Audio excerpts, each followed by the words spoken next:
NDA के साथ साथ अब महागठबंधन में सीट शेयरिंग का फॉर्मूला सुलझा भी नहीं कि कांग्रेस ने नया दावा ठोक दिया है। दरअसल कांग्रेस की तरफ से 50 से 60 सीटें मांगी गई है। इसके साथ ही उप मुख्यमंत्री का पद भी कांग्रेस ने मांग लिया है। इसके पहले मुकेश सहनी की अगर हम बात कर ले तो मुकेश सहनी भी कई बार तेजस्वी के सामने ये कह चुके हैं कि हमें उप मुख्यमंत्री का पद चाहिए। जब तेजस्वी यादव मुख्यमंत्री बनेंगे तो हम उप मुख्यमंत्री बनेंगे। ऐसे में महागठबंधन में इस वक्त सीट शेयरिंग को लेकर के पेच फंसता हुआ नजर आ रहा है।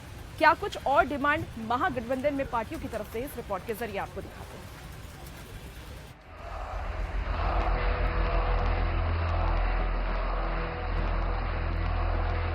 बिहार विधानसभा चुनाव को लेकर महागठबंधन में सीट शेयरिंग पर संग्राम सीटों की डिमांड के बाद बढ़ता ही जा रहा है। एनडीए हो या महागठबंधन, सीट बंटवारा दोनों के लिए सिरदर्द बना हुआ है। एक ओर तो सीट शेयरिंग का पेंच नहीं सुलझ रहा, दूसरी ओर महागठबंधन में दबाव की राजनीति हावी है। सीट बंटवारे पर बातचीत के बीच कांग्रेस के सुर बदले बदले से दिख रहे हैं, क्योंकि कांग्रेस पार्टी ने पसंदीदा सीटों के साथ साथ उप मुख्यमंत्री पद के लिए भी दावा ठोक दिया है। इंडिया गठबंधन का सरकार बिहार में बनाने के लिए किया गया था, न कि बार्गेनिंग के लिए। जब इंडिया गठबंधन की सरकार बनेगी तो डिप्टी सीएम मंत्री कोई चीज थोड़ी है। कांग्रेस की डिमांड ने तेजस्वी की टेंशन बढ़ा दी है। सीट बंटवारे का मुद्दा सुलझाने की बजाय उलझता ही जा रहा है, क्योंकि कांग्रेस ने 56 से 60 सीट और डिप्टी सीएम का दावा ठोक दिया है। वीआईपी प्रमुख मुकेश सहनी 60 सीट और डिप्टी सीएम पद पर दावेदारी शुरू से पेश कर रहे हैं। वाम दलों की बात करें तो माले ने 40 से 45 सीट और सीपीआई ने 24 सीट की पेशकश रख दी है। सीपीएम, आरएलजेपी और जेएमएम जैसे महागठबंधन के छोटे सहयोगी दल भी दहाई के आंकड़े में सीट चाहते हैं। देखिए, सब कुछ तय हो जाएगा इंडिया महागठबंधन की समन्वय समिति के बैठक में शीर्ष नेतृत्व के स्तर से।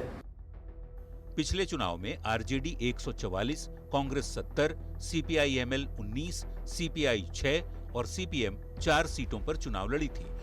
इस बार महागठबंधन में अब 8 दल हो गए हैं। आरजेडी, कांग्रेस और वाम दल के अलावा इस बार वीआईपी, आरएलजेपी और जेएमएम भी गठबंधन का हिस्सा है। अब तक 5 बैठकों के बावजूद सीट शेयरिंग पर बात नहीं बन पाई है और महागठबंधन की छठी बैठक भी टल गई है। ऐसे में सीट शेयरिंग पर सिर फुटअव्वल को लेकर सत्ता पक्ष भी तंज कस रहा है। राजद कमजोर है। लालू प्रसाद यादव सजायाफ्ता हैं, उनके पुत्र नाकाबिल हैं। कांग्रेस इस बात को समझ रही है। कांग्रेस शायद अपना राजनीतिक बदला निकालने के लिए सबसे सही समय समझ रही है। महागठबंधन घमंडिया गठबंधन है। सबको अपने अपने पद की लालसा सिर्फ है। बिहार के जनता के सरोकार से कोई मतलब नहीं। 2020 के विधानसभा चुनाव में 52 के स्ट्राइक रेट के साथ आरजेडी ने 75, 27 के स्ट्राइक रेट से कांग्रेस ने 19, 63 के स्ट्राइक रेट से सीपीआई-एमएल ने 12, 33 के स्ट्राइक रेट से सीपीआई ने 2 और 50 के स्ट्राइक रेट से सीपीएम ने 2 सीटें जीती थी। महागठबंधन में सबसे खराब प्रदर्शन कांग्रेस पार्टी का था। यही वजह है कि कांग्रेस पार्टी इस बार क्वांटिटी पर नहीं, क्वालिटी पर तेजस्वी के साथ बात कर रही है और वाम दल पिछले चुनाव के आधार पर प्लेयर ऑफ द मैच का खिताब इस बार चाहते हैं। लिहाजा ये देखना होगा तेजस्वी इस सिरदर्द से कैसे निपटते हैं।